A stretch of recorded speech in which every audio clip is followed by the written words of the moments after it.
tagad es tā velku lēnām, es nezinu, kas tur ir, un es tā velku lēnām, un es ieraugu.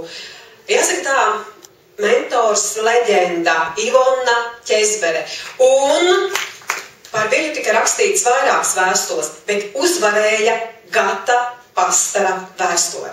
Līdz ar to Ivona un Gatis nāk šurp. Gata mentors 2012. Trešās vietas ieguvēja Ivona Ķezbere. Ivona konkursā pieteica pieredzi pārņēmējs Gatis Pastars. Aplausi nerīms, kamēr viss sabučojušies un tā. No sākuma pateikt paldies vispār par to uzticību izrādīto, kad es varēju kļūt par mentoru, ka tas ir labs darbs un viss tas pierāda to, ka es vairāk kārtīgi esmu bijusi. Un paldies Aivai vispār un līderēm par to, ka tas mentorings ir. Ja viņš varbūt arī būtu kaut kur citur, kāds cits būtu viņa izstāsts, bet viņš būtu noteikti savādāks. Un ka vislielākais prieks, kuram mentoram ir redzēt pieredzi pārņēmēju darba rezultāts. Un tas ir vislielākais prieks. Un tāpēc es arī piedalos viņa programmā. Un paldies! Paldies, Ivona! Nu tad par nākošo mentoru. Pieredzes apmaiņas, pieredzes pārņēmējs saka šādi. Mans mentors ir cienīgs nesāt titulu Gada mentors 2012, jo atbilst visiem priekšstatiem un prasmēm, kas asociējas ar vārdu mentors. Vienmēr uzklausīs problēmu, tad tajā iedziļināsies un kopā ar mani meklēs risinājumu. Katram uzņēmumam novēlu tādu mentoru, kāds ir man. Jā. Tad mentors un tad pieteicējs. Un tagad es velku lēnām to lapiņu, kas ir aploksnē, ļoti skaisti aploksnīt, vai ne? Jūs redziet, otrā vietas ieguvēji, sirdis visiem ātri puksta.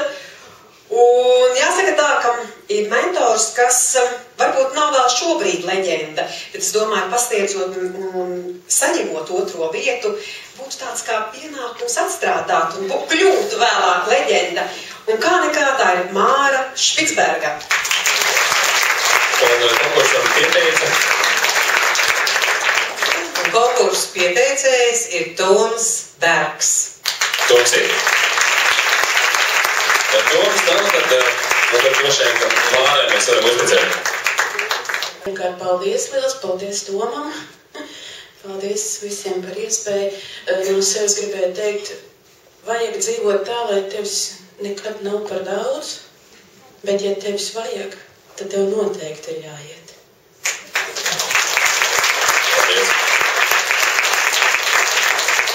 Mēs esam gatavi sveikt titula Gada mentors 2012 ieguvēju. Bet man pirms tam jautājums, ar trešā vieta, otrā vieta vai pirmā ar kaut ko īpaši atšķiras?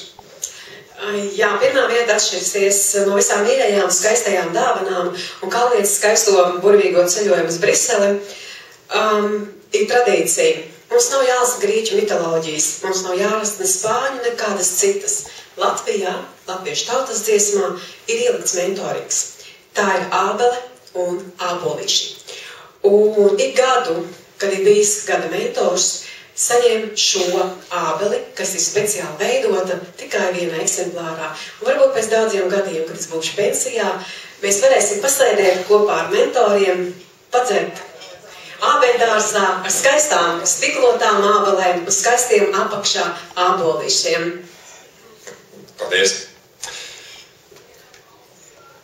Jā, kas ir teikts par? Tas nebūs vienkārši.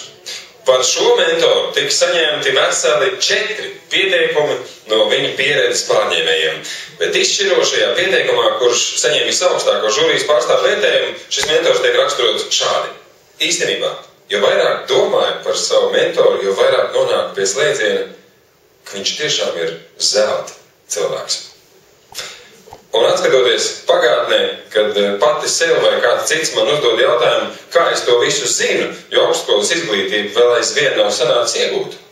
Es saprotu, visas šīs zināšanas ir mana mentora nopelns. Jā, vajadzētu man pat palīdzēt paturēt.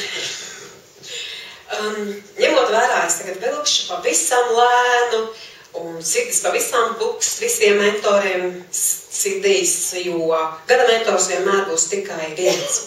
Un kā es jau teicu, ir mums mentors leģenda, un tas ir Jānis Gredzens, un viņa vēstule, Evitas Jansons vēstule bija tā, ar kuras palīdzību Jānis uzvarēja godīgā, taisnīgā cīņā. Lūdzu!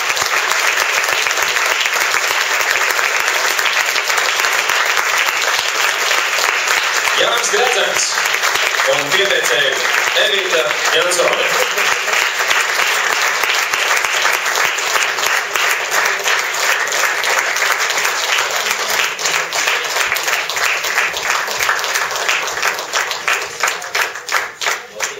Un aplaus nevienst. Jānis Gredzens, gada mentors 2012.